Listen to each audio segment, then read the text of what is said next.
Al igual que hace 100 años, cuando se realizó el primer Congreso Feminista, la 63ª legislatura local hace historia en el desarrollo y defensa de los derechos de la mujer, aseguró el presidente de la Junta de Coordinación Política, Víctor Hugo Lozano Poveda.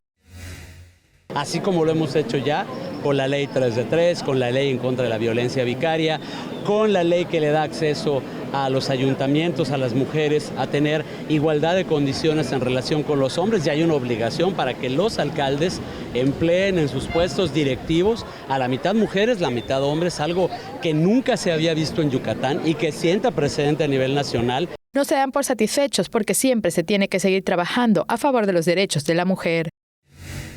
Vendrán nuevas leyes, definitivamente, tanto en la protección de las mujeres, como también, que eso es importantísimo, pero independientemente de ello, en reconocer la posibilidad de que las mujeres accedan cada vez más a opciones diferentes, al igual que los hombres. Con imágenes de Efraín Rodríguez, Maribel Vega, Teleyucatán te informa.